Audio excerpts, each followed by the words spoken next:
All right, what's up, everybody? Welcome to another Tuesday interview. Every Tuesday, we are putting on the best sales meeting in the mortgage business. And today we have Batman. I mean, hard to get Batman, but Josh Mettle, Batman. What's up, brother? Good morning, everybody. It's good to be here with the Mortgage Coach community. And I was feeling, when I was thinking about mortgage and the mortgage industry and mortgage rates, I was thinking about Gotham City and all the craziness that's going on in Gotham City is kind of like what's going on in the bond market right now. So I thought this would be a fitting kickoff for us, Dave. Yeah, I love it, man. Well, one thing, you know how to have fun and play loose. So I'm looking forward to it, brother. I learned from the best, Dave. I learned from the best.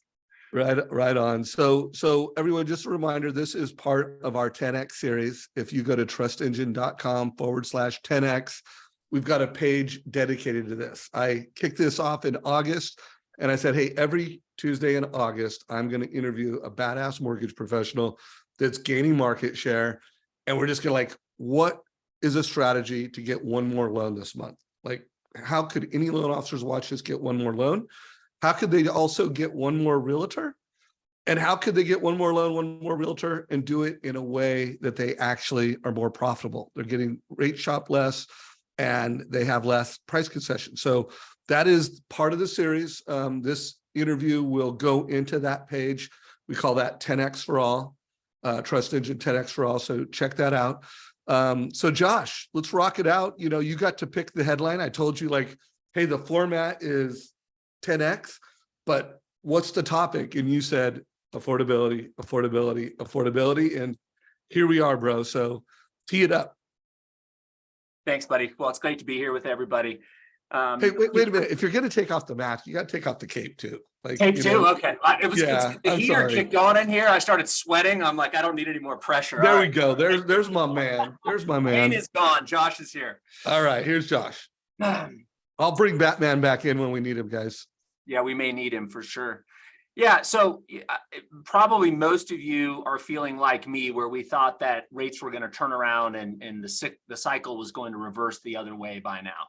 And it's not, right? We continue to see higher and higher rates in spite of, I think, a lot of people forecasting that we're about to hit a recession. But thus far, we see higher and higher rates. And as I really kind of study around that, Dave, what I'm learning is that the federal government and the amount of treasury bonds and bills being issued, I just was looking at the numbers, $2 trillion in treasury have been sold since June. So that's $2 trillion in bonds dumped on the bond market in a little over 4 months. Actually, that was from the beginning of June to the beginning of October. And the most recent numbers I just saw, the Treasury is going to sell another $700 billion in the next month. So we have the mortgage-backed security market in direct competition with the U.S. Treasury in terms of dumping supply of bonds onto the market. And now looks like we're going to be funding, if not involved in, a couple of different wars. So that's not probably good for our fiscal deficits. And we're running a deficit, according to the U.S. debt clock, of about 1.8 trillion this year. So, as I look at the landscape on what's going to be the big issue for 2024, I have to think it's going to be affordability, affordability, affordability. And unless we see the U.S. government becoming fiscally responsible, this is something that's going to continue to kind of spark inflation. It's going to be something that is going to continue to compete with mortgage-backed securities. And as you dump more supply of bonds on the market, we know this, supply and demand, you dump more supply of anything on the market, the price goes down. And the yield has an opposite reaction or an opposite movement to the price. So if the price goes down, yields go up, mortgage rates are going to go up. So I thought that'd be a good topic for us. I've got a few pieces of content I want to kind of frame this up to get inside the minds of the consumer. Fannie Mae came out with their homebuyer sentiment report on October 9th, which I think is really insightful. There's some insightful information there. And I thought we'd move on to how am I helping my team frame this up in the mind of the consumer? How do we get over this hurdle? Rene Rodriguez taught us the great 3-step predict, preempt, and prevent. So if there's going to be an objection by the consumer, we need to predict it. We need to preempt it, meaning we have content or something to help educate them around it. And we need to prevent that obstacle from stopping them on that journey. So we'll talk a little bit about that. And then of course, we'll get into a TCA. Hey, real quick. So I just want to remind folks, like, this is a sales meeting. We were putting on a sales meeting for you. So if you didn't understand something, I mean, I might tell you to go back and rewatch the video, or I might, like, if Josh didn't answer that, we'll put a little more meat on it. But sales meeting. So feel free to make comments. Also, if Josh says something you dig, feel free to use those reactions. Personally, I love everything he has said so far. And my favorite thing he said so far is, let's get into the mind of the consumer. I think too often as mortgage professionals and real estate professionals, we live in our mind, like, what do we want to share? What do we think is most important? So I also think this would be a great way to frame a meeting with a real estate company and do a lunch and learn and, like, hey guys, let's really get into the mind of the consumer. Let's prepare for 2024. And then I literally have a feeling that what Josh is going to share next is like your next realtor meeting in a box. Like, you're going to get something right now that will help you go out. It will give you the confidence. It'll give you the clarity to go out and bring value to a real estate group or a real estate agent, and you get another real estate agent. And then I have a feeling that by the time this is over, we're going to have specific tactics and strategies. They're going to get more loans. So Josh, let's get into the mind of consumer. What are you sharing out there in the market to agents? Let me just add one more piece to what you just said about your next realtor meeting. So Donald Miller, who's somebody you introduced me to, Dave, and I think his book might be right behind you on your bookshelf. Donald Miller wrote this incredible book called Becoming a Story Brand. And in that book, and there's a couple of YouTubes I think he's done with Dave. And he talks about, if you want to get the attention of somebody, start talking about their problems. If you lead about something about you or something esoteric, or, like, if you want to just grab them, start talking about their problems. So when Dave said, what topic do you want to talk about? My mind immediately goes to, what's the number one problem that our consumers having and our mortgage advisors are in this community? It's got to be around affordability. So that's what we're going to talk about. Same thing with your realtors. If you were going to invite them to a training, I would name my training whatever you think their top problem is. So their top problem might be affordability, affordability, affordability.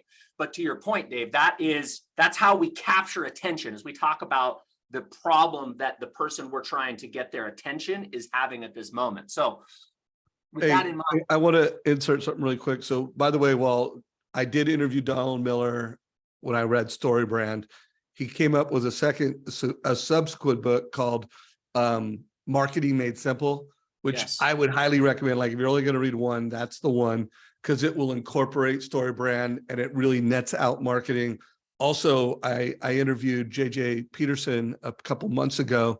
So it included AI strategies, so you not only had everything that Josh just shared, but you had JJ walking through, like, hey, this is how we're using AI to create headlines. This is how we're using AI to really bring a lot of the ideas that he has to life. So we will put a link to that down below.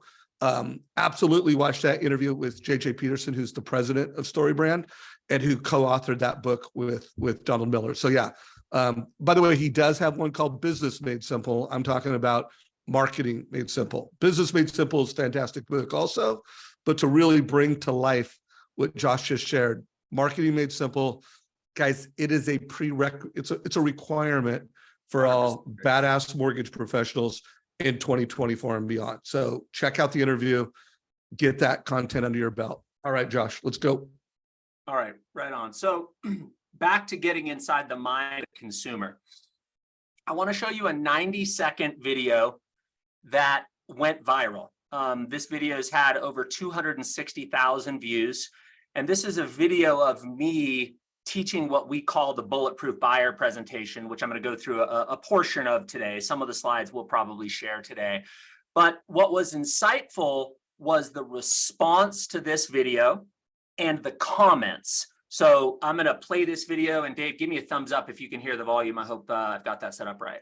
What do you think's going to happen to this housing market when mortgage rates hit 5%? Do you think there's going to be more buyer demand, less buyer demand? What do you think is going to happen to home prices, Mark?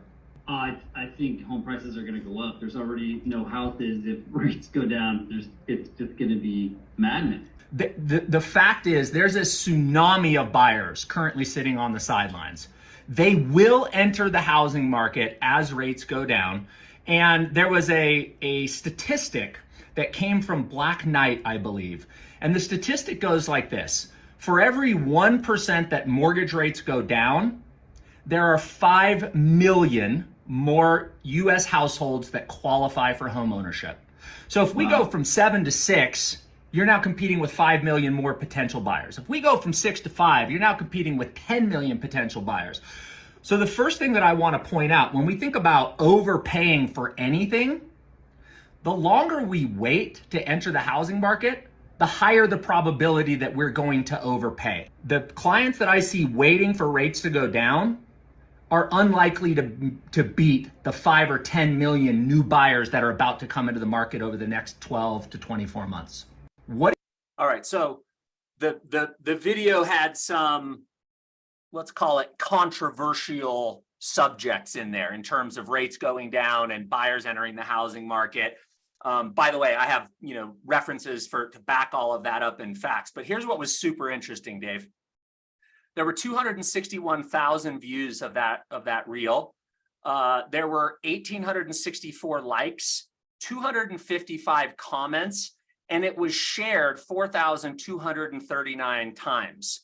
The video has been played for 1,814 hours. And like I said, the comments, the saves, the likes, the shares were off the chart. But here's the really, really insightful piece, Dave. I had my marketing partner go through and literally categorize every single one of these comments. And I said, find me the common denominator. What is it that all these people are saying, and why did this thing go viral? And really, what the comments said, it broke down into three different major takeaways. Number one, by and large, the people that watched that video believed that mortgage rates were going to go higher in 2024, not lower. Number two, the only way to restore affordability to the housing market was a housing crash, meaning the price of housing had to come down precipitously. And then number three, the third message was, you're only saying this for your own benefit. In other words, you're saying that because it's self-serving, but not that it's accurate information. And I thought that was really, really interesting for me. And I said, okay, that's it. That's the insight I needed. Those are the three things that the consumer believes. And those are the three narratives that we have to educate around and through. And I bring this up because I think if we just start teaching with the TCA before we deal with the internal dialect that's going on in the consumer's mind, I think we lose, because I don't think consumers believe us. I think that what they were brave enough to say in that video, they wouldn't in most cases be likely to be brave enough to bring up in a conversation that we're having. So if they're not going to be brave enough to have that conversation with us, we need to be brave enough to have that conversation preemptively, right? Back to Renee's teaching, predict the objection, preempt it, and prevent it from stopping them to move forward. Let me pause and get some feedback from you, Dave, and then I'll share the Fannie Mae sentiment that I want to share with everybody. Yeah, so God, there's so much to unpack. I guess I want to start with, because I just got back from Amplify, where I watched a lot of incredible presentations from leaders that are incredibly successful with, creating content that creates value, that creates audience, and creates shareable. And I want to share a framework. These were, I'd say, one of the most important notes that I took during Amplify. It was from the presentation done by Mo Ishmael. And he was sharing the secret, like a framework of how to create, memes, content that goes viral. And here's the framework, guys. So first of all, and when I was watching Josh play that video, I like check, check, check, like it checked the framework. So first of all, the target to have viral content is to create content and messaging that is shareable.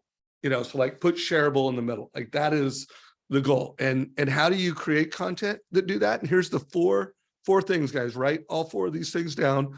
I'm going to go reference my notes while I'm talking. Number one, useful. Was it useful? And I looked at that video. I'm like, yeah, that was useful. Was it relatable? It was very relatable. Was it relevant? Like relevant to the market? Check. So check. And was it revelatory? Like, did it kind of like reveal things, have a novelty about it in the way it did it? And those are the four things. And so first I would just say, Josh, that you followed the formula that I just learned at AmpCon. I just brought that back for you, bro. So I'm sure you're going to start looking at that. And like, I know I met with Paul, my EA, and I'm like, hey, how do we make, and how, sometimes it's the headlines, sometimes how we post it, but getting it social. And then my last comment before I hand it back to you guys, was that great leadership? Like, did Josh show up in a way that if you're a real estate agent and you're meeting with this guy and the way that he's creating this shareable content, he is solving problems that you have in the market. He's creating content that you could share with certain consumers, like that, huge value, bro. So kudos to you. Let's keep it rolling. And hopefully that was valuable. And Paul, thank you for netting out we just made up a name for it, the four pillars. And instead of saying quality content, I'd say shareable content. The four pillars to creating shareable content that goes viral. That's what we just nailed for you guys. And there was somebody who asked, Ian, thanks for the question around the 1% rate reduction equals 5 million more borrowers. It wasn't BlackRock, it was Black Knight. And I have two different articles that I will send to Dave. For some reason, I can't paste it in the comments. It's not picking up the URL, but I will get that to you. You're welcome, buddy. And I appreciate the questions. I love the interaction here, team. So okay. And guys, also, if you're watching this, it'll be in YouTube. So if you're watching this back on the YouTube channel, there's little show notes down below. Check it out. For everyone that's on this call, yeah, once we get this posted later today, you're going to have to go get the links there. So that's where they'll be, guys.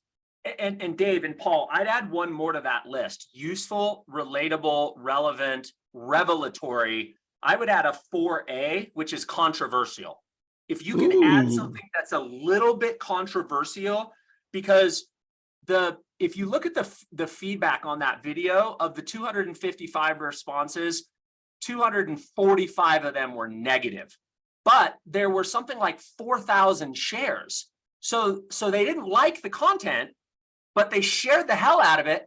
So it was controversial. Now, if you'd have seen me sit through my whole presentation, I would guess that 90% of those comments might have been positive and only 10% would have been negative, but I didn't give them an hour presentation. I gave them 90 seconds. So don't be afraid to be a little bit controversial if you can back it up and substantiate it. All right, so back to the inside the mind of the consumer, because we got deep inside the mind of the consumer, Dave.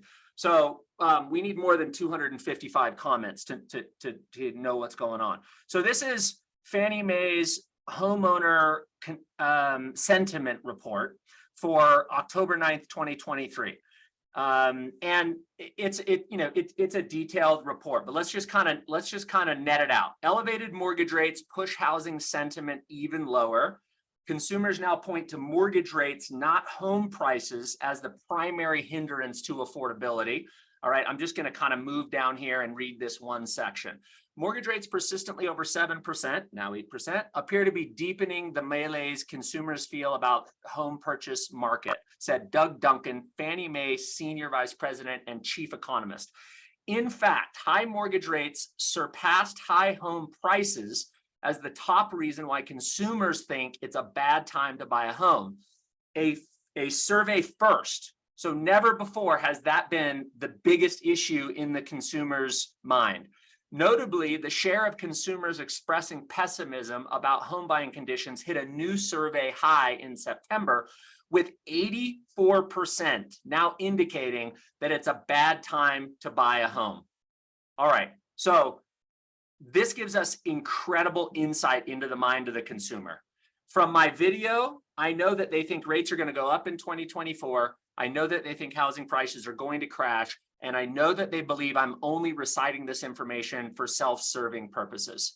I know from the Fannie Mae sentiment that this is the lowest home buyer sentiment reading. It's tied with the lowest home buyer sentiment reading of all time.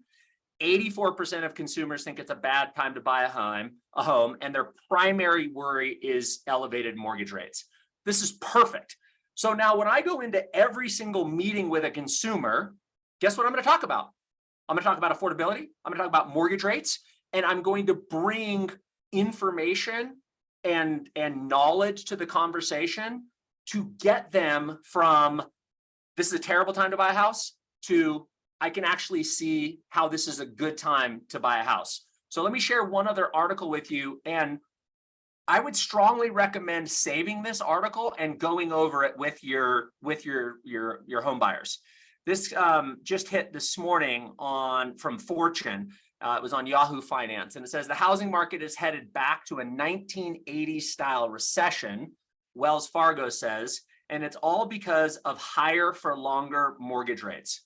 So Dave, when you read that headline, what do you think that means? Like, what do you take away from just that headline? We're headed back for a 1980 style recession in housing. Well, I mean, fear. And again, where I always go, opportunity, but different level, but fear. Like that is where consumers are going to go. Yeah. So there's this thing in investing called recency bias. And what that recency bias framework means is that our opinion and our view of what's going to happen in the future, economically and the housing market, is biased by the recent events that we have seen. So the most recent significant housing event that we've seen is the Great Recession, 2008, 2010. And in the Great Recession, which is burned into our heads, we saw 20, some areas, 30% reduction in the price of homes. So when they say that this is what I read from that is this is going to be a biblical housing recession. Like that's what I think of, the worst in 40 years. Oh my gosh. But here's the thing. And by the way, I would literally go through this with my customers because again, I am trying to, now I can predict what's going on, and 84% of them believe it's terrible time to buy a home. Rates are going higher. And I'm only saying this because it's in my best interest, right? I know that. I've predicted it. Now I've got to preempt it. So how do I preempt that from becoming the obstacle that makes the consumer not to move forward? Well, we have to educate through that. So I'd go through this article with them. In fact, I'd probably send this to them before my meeting. So Dave and I have our initial very first phone call. I schedule the sales presentation meeting, which we call our pre-purchase consultation with Dave. And I say, Dave, before we get to that meeting, it's really important for me that you're informed on the housing market. Would you please read this article? Dave comes into this meeting, and who knows what he gets out of the article. But if you read down towards the bottom of the article, listen to what it says. Still assuming Wells Fargo's forecast that the Fed has finished hiking interest rates and will lower them next year is accurate. Mortgage rates should also move lower. Doherty and Barley wrote, those are the chief economists for Wells Fargo. The average 30-year fixed mortgage rate would finish off the year at 6.94%. That's 2023. That's their forecast, according to Wells Fargo's National Housing Outlook. Next year, the bank forecasts the 30-year mortgage rate will go to 6.39, and in 2025, it'll sink lower to 5.7.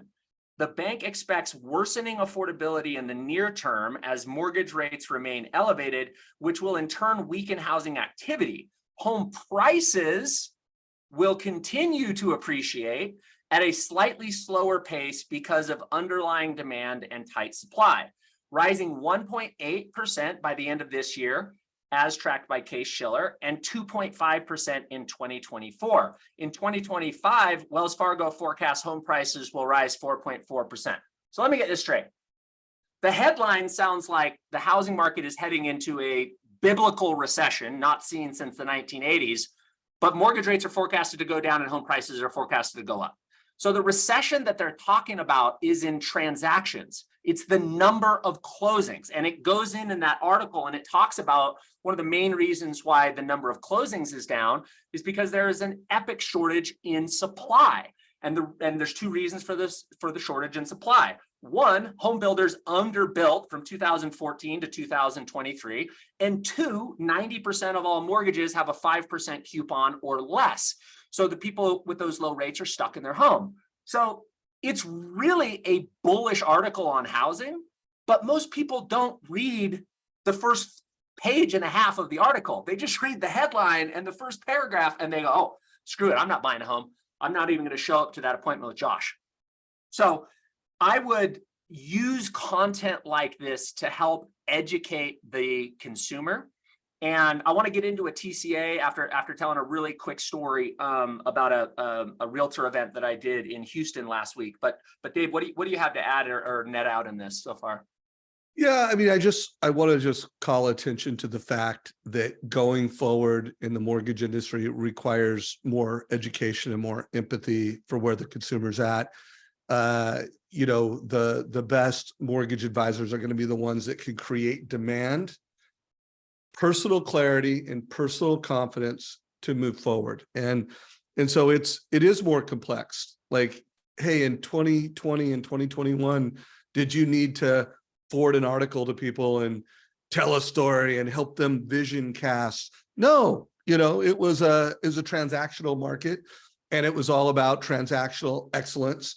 But going forward, for like every branch manager watching this, every regional manager watching this, every head of production watching this, you need to turn your mortgage, your loan officers into consultative mortgage advisors. And these are the kinds of, you know, like conversations you're going to need to have to get a consumer that's got a 2 or 3% rate on their mortgage to either rent out that house to move up or sell that house to move up. These are the kinds of conversations you're going to need to have with first-time home buyers that are going, hey, should I keep renting? You know, or help them get personal clarity, personal confidence, so that they're like, you know, they're making confident offers. You know, I took from my interview, my 10X interview with last one with Sean Herrero, he said, confident buyers make confident offers. And that is such a powerful phrase because most loan officers can't do that. Like they can pre-qualify someone, they can close a loan, but they can't create confident buyers that are making confident offers so that realtors are doing more than just getting pre-quals. They're actually getting people into escrow. So I just want to really call out that skill, that article. And if you're a manager, you should be doing a sales meeting with your team around this. And you should make sure your team understands what Josh just did and how he did it, and be able to institutionalize that within your organization. This is how you're going to gain market share, really going forward in the mortgage space. And let me just put some numbers behind this, because I believe the days of us be able to build sustainable mortgage practices over the phone alone is over. That worked in 2020 and 2021 and a little bit of 2022. But when 84% of consumers think there's a housing crash and higher mortgage rates ahead, and this is a terrible time to buy a home, you can't convey the level of, maybe it's not can't, but there's probably some world-class leaders and salespeople on this call. The vast majority of us cannot convey the level of information and inspiration that is necessary to get somebody from frozen, fearful, sitting on the fence to inspired, confident, and committed to buy. Most of us can't move a human from here to there over a phone call while we're driving in our car with our kids in the back seat. Like, it just takes a higher level of expertise and teaching and inspiration to get a consumer to understand that what they're reading in the media, they don't even understand what they're reading in the media. But to get them to understand it, you need their full attention. You need them looking in your eye. You need a screen share. You need to walk through that with them. And as you, and I'll give you some numbers for this, Dave. You know, my team had perennially been in the 600 million to 700 million a year production level before 2020. That's not even like the big years. And in this year, our production levels had gone down to as low as about 12 million a month. Well, we've really bought into this and dived into educating the consumer around this problem, around affordability, around inventory, around how to get your offers accepted, driving every consumer to a Zoom meeting. We do not email TCAs anymore. It is a no-go. You drive the consumer via your calendar link to a meeting. You address these issues, you predict, you preempt, you prevent, you go through it, you get the consumer from frozen to confident, and then you show them the numbers. The other equation doesn't work. And I'm really proud of my team. In November, we've got 21 million on the books. So we've gone from 12 million to 21 million in a really challenging market. And in spite of interest rates moving from 7% to 8%. So this isn't just esoteric bullshit. Like, this is working. And I encourage you all to try it and drive people to a Zoom and have a list of a formalized presentation that you're going to walk somebody through. So I want to call that out again. Also, this started happening really last year as I interviewed the best of the best of the best that, one, they're using MortgageCoach to bring personal clarity, to take macroeconomic, take articles like this and personalize them and localize them. So think of the total cost analysis is like, hey, and these articles, think of this as macroeconomic, could be national, could be local, but they're doing it. And I noticed a trend last year where when I'd interview the best converters in America, they had a few slides, like they had a deck. They didn't, might have 20 slides. Now they only might show 2 or 3 of those within one conversation, but it could have been in Google Slides. It could have been PowerPoint. It could have been PDF. It could be the actual web page, like Josh did it with us, where he's got a link and he's showing the web page, which, by the way, I kind of like that, just from hey, like, I'm just showing you the goods. By the way, here's a link for you to check it out yourself. And then I'm personalizing and I'm localizing with your total cost analysis link. That's where I'm, based off of the news. And then consumer, what do you think appreciation rates are going to be in your local market? In literally the neighborhood you're thinking about buying, and what are you earning on your interest? And when do you want to have your home paid off, or when do you want to be in a position to get your move up home? So think of the TCA as a way to personalize all of this macroeconomic content and make sure you've got some go-to data points like this. It's no longer a trend. It was a trend last year. This is a best practice going forward. Yeah, I'm going to show you a few other things you can't do over the phone. And I missed one thing on this article that I encourage people to do, which is kind of. Hey, real quick. Tracy just asked a great question. She said, by the way, love the conversation. Guys, we love all the great feedback. Don Gottlieb, what's up, my brother? Thank you for the nice shout out. But Tracy just said, love this conversation. Josh, how is your staff using a total cost analysis to make the point? Also, are you willing to share your team's presentation? In 5 minutes, we're going to bust into that TCA exactly as you said, Tracy. I want to build the frame of what's going on in the consumer's head. And then I want to show you, how do you preempt it? You preempt it like I would show them the Fannie Mae Consumer Sentiment Report. Show them that that's what 84% of consumers think. I would show them the article that says that there's a huge recession in housing. Show it to them, because if you don't have the courage to have that conversation with your buyers, guess who's going to have that conversation? Their dad, their uncle, their buddy who lost their home in the Great Recession. People are going to have that, or the news. Somebody's going to have that conversation with them. It better be you. So I'm presenting it to you the same way we present it to consumers. And so I'll get into a full TC, happy to share it with you. One other thing I didn't point out, this is the same article, team. I kind of fast forwarded down to this highlighted section. I wanted to remember to read you, but this is something that I would hit with them right away. Look, hey, here's how this thing starts. Despite countless recession calls from economists, we haven't hit a recession yet. Rates keep going up. Mortgage rates hovering around 8%, coupled with home prices that rose substantially Great Recession, have deteriorated housing affordability in the US and frozen activity in some cases. That's very different than a housing crash. And then I would probably skip down to this point, but I want to de-sensationalize 8% mortgage rates on this pre-purchase consultation with them. And I would say, hey, Dave, if you ever want to know what mortgage rates are, by the way, I dropped the 2 links to the articles around as interest rates go down, more people qualify.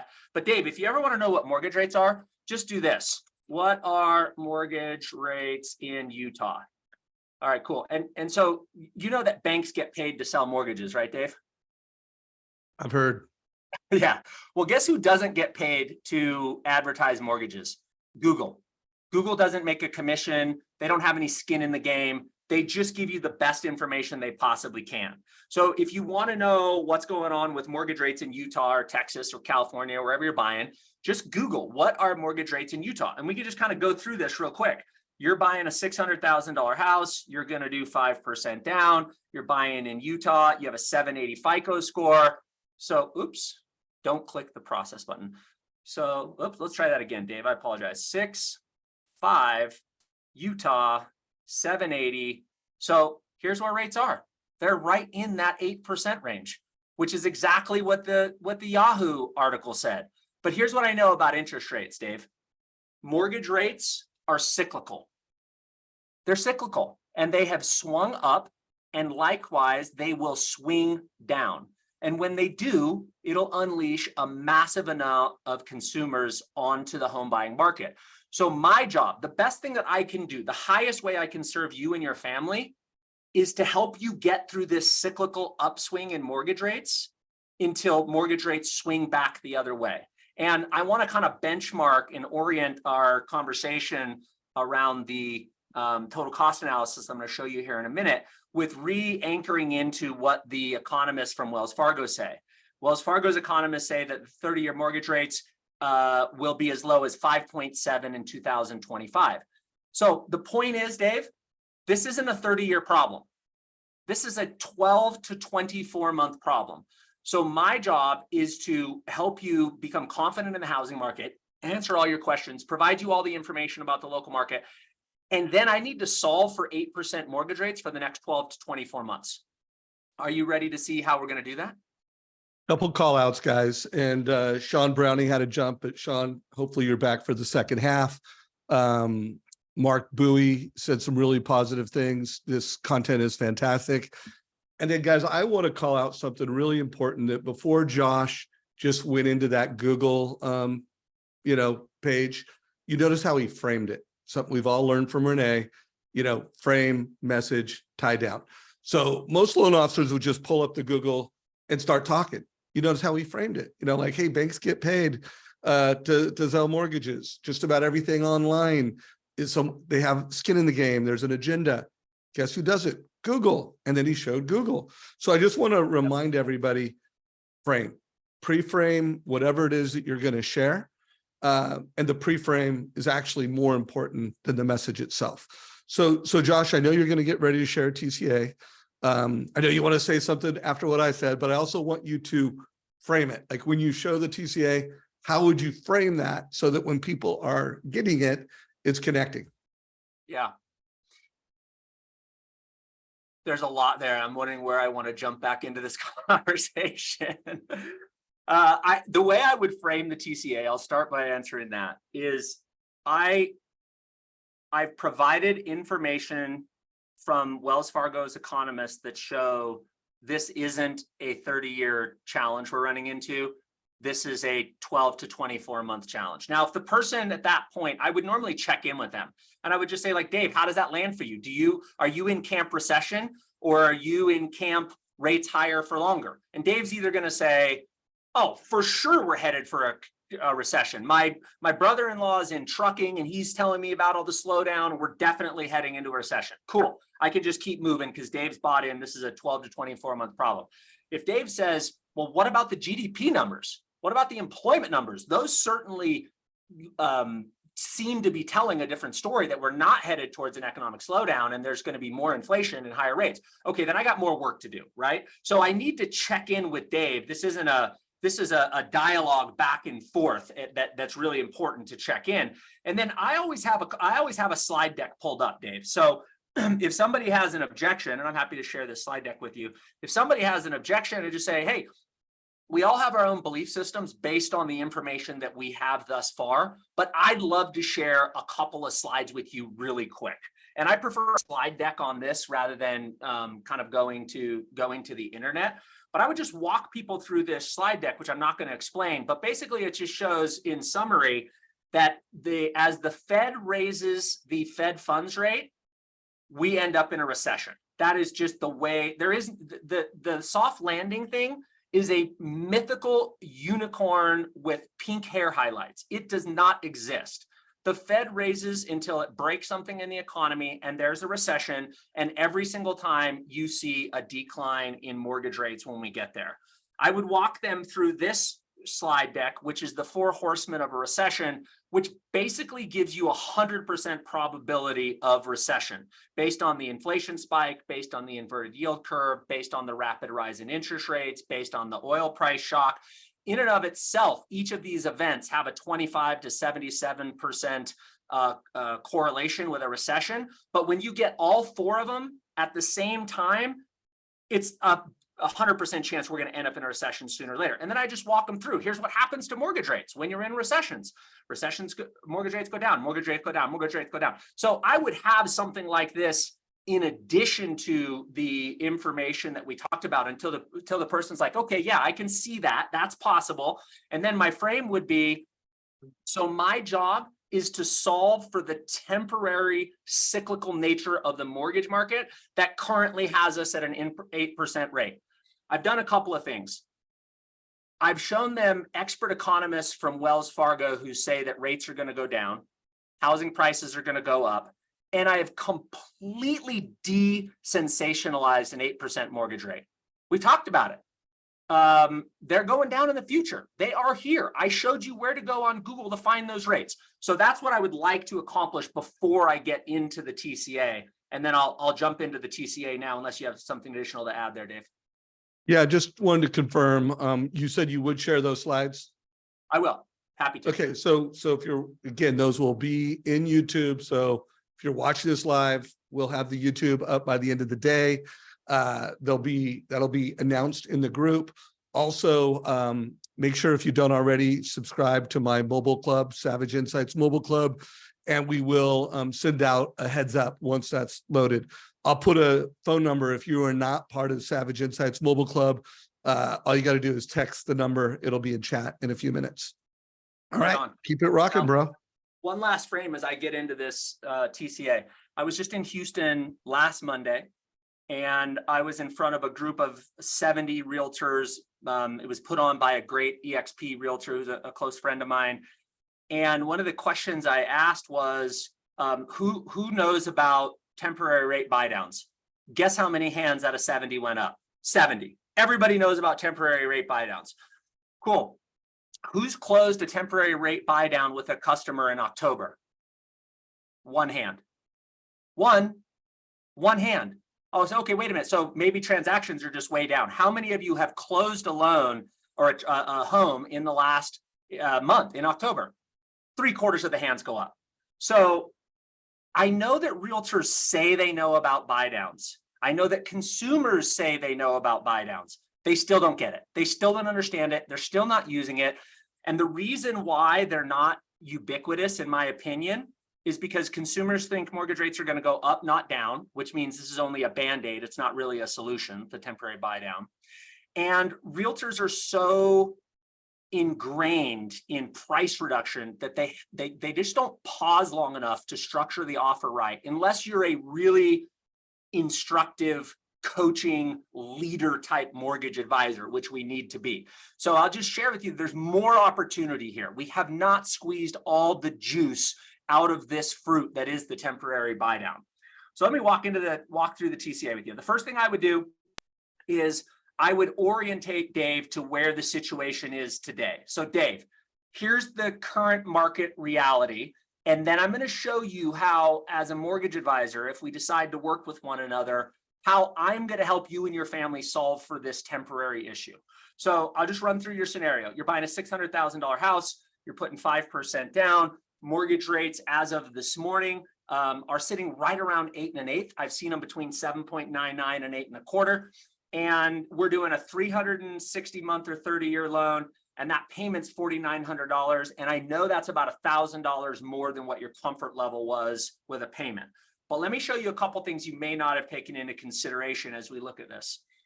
The first thing, contrary to popular belief, there's actually a blessing to higher interest rates. and that is the deductibility. And when you're financing $570,000 at 8.125%, you're more than likely going to be better off to itemize your tax returns rather than take your standard deductions.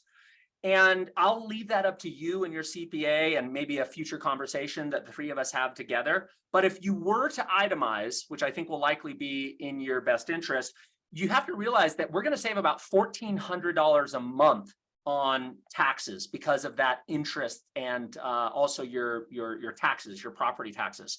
So that $4,900 payment, once you level set for the tax benefit, could be as little of an impact on you as $3,500 a month. But that's really not all, because in addition to that, you're also paying down principal. So, you know, when you make your monthly payment every month, a portion goes to interest, a portion goes to principal, some goes to taxes, some goes to insurance. And then that principal reduction is going to build more equity or the difference between your mortgage balance and the home value. Let's just kind of look at what that is. I want to anchor into that real quick so we can really get kind of the full effect here.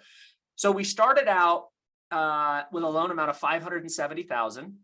And after 2 years, we've got a loan amount of $560,000. So that's $10,000 in principal you paid over 24 months. That's another $416 that, yes, you're paying it every month. It's leaving your checking account, but it's basically going into your savings account, except your savings account isn't at Luminate Bank. Your savings account is inside the walls of your home.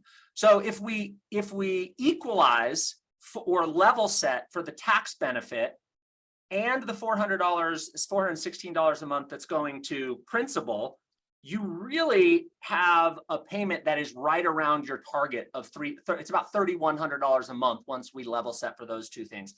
Does that make sense so far, Dave? Totally tracking. Cool. Now, that doesn't solve for the problem that you still need to make a $4,900 payment and you want to make a $4,000 payment. So let me help you let's see what we can do to solve for that. The other benefit of mortgage rates being north of 7% is the amount of qualified buyers entering in the market is diminishing. That means there's more inventory, a little bit more, not a lot in Utah, but a little bit more. And there's less buyers bidding and competing for that house. So sellers are a little bit less confident.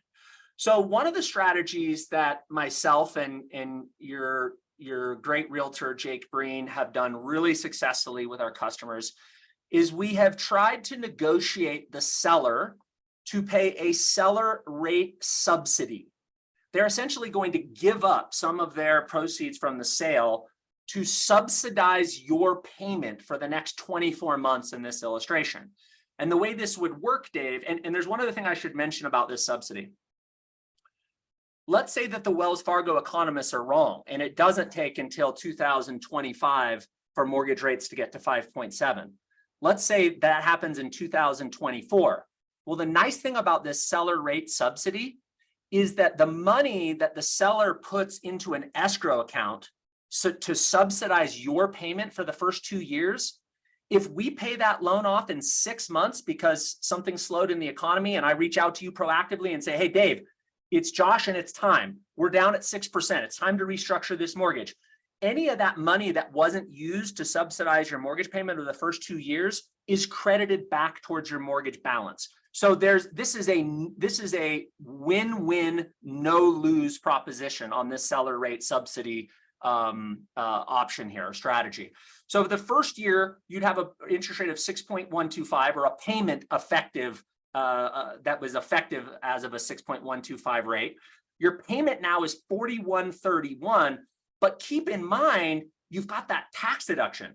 So now your payment is really closer to about $3,000 a month if your CPA agrees with us that itemizing your taxes is going to be the best way to go. And Dave, don't forget, you still have principal reduction. So you're still paying down principal another $400 a month. So if you equate for all those things, right, you got a payment at $41.31, you minus off the $11.23 in interest, plus the $400 going towards principal, you really have an effective payment of about $2,600 a month. Does that land so far? It lands.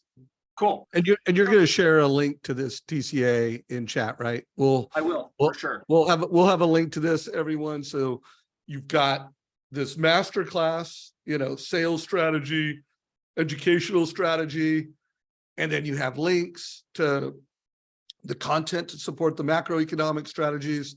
And then you've got the link on how to personalize this and localize this. Guys, if you're a manager, make sure your loan officers know how to do what Josh is doing right now. And Dave, there's another strategy that, this isn't 100% of the time that we can pull this off, but Jake and I have been successful multiple times in the last 90 days, being able to negotiate the maximum amount of seller credit. We call this the max seller rate subsidy strategy. And this strategy enables us to buy down the interest rate 3% below what the start rate is. So the actual note rate on the mortgage is 7.49%. It's a lower rate because this is an FHA loan versus the other two strategies are a conventional loan. And the reason I switched to this strategy is in order to use the maximum seller rate subsidy credit from the seller, we have to go to an FHA loan. It's not allowable to have that big of a credit on a conventional loan. But let's say we find a house in the dead of winter in Utah. It's December, it's January, home's been on the market for 60 days. The seller's getting a little freaked out. We're going to try to get the maximum seller subsidy. And this is what this would look like. It's going to have a couple of big impacts. Number one, it's going to save you about $9,000 in terms of the cash to close because the FHA program has a lower down payment. It's going to enable you to have a start rate at 4.49. So your payment is down around the $37.96 mark for the first year. And of course, I'll send you, hey, what would it be year two? What would it be year three? In fact, on this total cost analysis, Dave, if you just click into the payment stream, you'll see here the amount that the payment would go up in year two, and then the amount that the payment would go up in year three. So it's about, let's call it $350 increase in year one. And if we didn't refinance till 2025, then you're looking at another $400 increase in the following year. So that information is there for you. But this would give us a payment at around $37.96, which is below your $4,000 target. It puts a total of, let me just double check this amount here. It puts a total of $18,000 into your prepaid account. That's kind of the subsidy to reduce your monthly payment. And if you pay that off in the first couple of years, the prorated share comes back to you. And the other benefit of this is you still have the big tax advantage. So once you take that $37.96, you minus off your tax advantage of $916, and then you minus off the $416 going towards principal. Now you've got an actual effective real payment of $2,464. And that's a heck of a lot less than what you would spend renting. And Dave, I know we're tight on time, so let me just show you one more thing before I turn it back to you here. I want to move over really quickly because I think this is vital that we show. Hey, stop right there. Josh, go back to that real quick. For the person that asked, how is he showing different programs on the fly? You'll notice he's on the presentation field, and like right now, he's got those 4 checked. So those 4 will show, but exactly. He started the presentation just showing one. So yes. Also as a reminder for whoever asked that question, if you go to our Wednesday training or our Thursday trainings, they're live and all these things can be trained there. All right. Anyways, go ahead, Josh. Let me just tell you the why, Dave, because if I start and this is my presentation with 4 options, people just get confused, man. I mean, I don't know how else to say it. They just get lost in all these numbers. I mean, that is a shit ton of data. But if I simplify it and I just say, I want to orientate you to where we are today, it actually does 2 things. It makes me a better mortgage advisor, Dave, because I don't feel rushed. And I'm thinking to myself, how do I explain, Dave, this entire strategy? This strategy number one, current market. Well, I remembered to talk about the tax deduction. I went down to the principal and I remembered to talk back that there's principal reduction in there. So it narrowed my focus as a teacher. That's the biggest thing that it does for me. And then I just start adding in, all right, strategy number two. And then boom, there's strategy number two. Okay, let's get we got like 3 minutes left. So let's go to all 4 strategies now. And I might even do something like this. Like if we get to the 2025 no cost, like I might just uncheck the other ones and just have a conversation around the 2025 no cost. Because Dave, if I'm doing my job right, the closing of your loan is where our relationship begins. It's not where our relationship ends. And our mortgage under management system employs professional grade analytics that is constantly monitoring our clients' database and their mortgage rates relative to current market conditions. So as interest rates swing the other direction, because mortgage rates I don't know when they're going to go down, but I know they're always cyclical. And as they go and do what those Wells Fargo economists said they were going to do, I'll be tracking those and proactively reaching out to you. One of the things that we offer is that if anytime in the first 3 years it makes sense for you to restructure this indebtedness, I will reach out to you and we will waive our costs as a lender to restructure this indebtedness. And this is what this would look like. Like if we go back to Wells Fargo here, Wells Fargo said that you were going to have 2.5% appreciation in 2025 and home prices will rise 4.4% in, 2.5 in 2024 and 4.4 in 2025. Well, if I average those out and I factor that into your future home value, if I go 2 years into the future, you're going to have a $642,000 home. We're going to refinance your balance, whatever it is at that time, which is going to be less than 570,000 because you'll have some credits and some other things, but let's just use 570,000. And that's going to put us down to that 3960 payment, which you were hoping. And then keep in mind, you still have the tax benefit and the amortization. So don't forget to show them what's the happy ending and how you're going to be committed to them, not just for the next 30 days till they close, but for the next 30 years. This to me is really the whipped cream and the cherry on top. Love it. So I'm going to wrap a few things up and then have you give some closing thought, Josh. So first of all, can you optimize purchase? Oh, somehow my video is off. Can you optimize purchase power with the fee worksheet going forward in mortgage? No, you can't optimize purchase power unless you show someone options. And you also need to show them that future refinance, like so that they can see that I'm solving a 1 to 2 year problem for you. Like, let's look at some affordability strategies. And then I got you. I'm managing your mortgage. I'm going to help you. And then one of the things we're seeing from the best of the best, the reason they have such high conversion rates and they have less price conceptions, which is part of what we're training, is you can always, like, let's say you are getting, not let's say, like when you get grinded and someone has a lower rate, which will happen in this market, you show a TCA and you show the comparison of my loan versus your loan over 24 months. And what's that cost? And when you negotiate the concession, you don't do it with interest rates because they cost basis points and that's expensive. You do it with dollars. Like you get an alignment that, hey, I'm here to solve a 12-month problem. And oh, look, you're approved. I'm going to manage your mortgage. I'm doing annual reviews. I'm doing all these things. And then you can, if you need to, you can give a $1,000 concession, a $2,000 concession. That's a whole lot better than negotiating with rates and basis points. So guys, this has been an awesome 2X. I would love to know if you got something that you think will help you close an extra loan, get an extra realtor this month, give us a little reaction. Did Josh deliver on that, guys?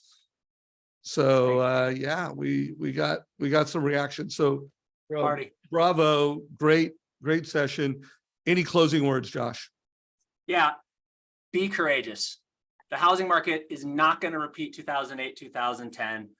We're not going to see a 20% drop down. The realtors out there are fearful. They don't know how to give advice. Like, be more fucking courageous than you ever have in your career. Be courageous. Give brave advice. and see through these bullcrap headlines that scare the hell out of people, and get in there with your customers and dive into the data and give them the information and the inspiration they need to get into a home. Because I promise you, when rates go to 5.7%, there's zero inventory. There's no home builders that are going to keep up. This is their opportunity. Be courageous. Yeah, and be an advisor, guys. You know, be a 10x advisor like Josh. Remember, we have an entire page dedicated to train you. And for all you managers out there, we created this page for you. So one, it has all this sales leadership content. It's got links to the training so that people can be interactive with the platform like Josh is. Remember, this guy's a grandmaster. He's done thousands of total cost analysis. He's delivered advice like this thousands of times. So be courageous, be a master advisor, and then closing thoughts. Well, I'm not going to get to the book quick enough. Fanatical prospecting. You got to get out there and get after it. But by the way, guys, it's hard to be a fanatical prospect if you're just selling rates. If all you have to do is close loans, it's not a very good time to be talking about closing loans. You need to create strategies for consumers in today's market. Josh Mettle, you rock, bro. You killed it. Thanks, everybody. Happy Halloween. Right. Get out there and be courageous. Yeah, and share this. Please take this content, share it with your team, share it with your manager, share it with any mortgage friend that you want to see gain market share and win in this market. Take care, everybody. Bye, everybody.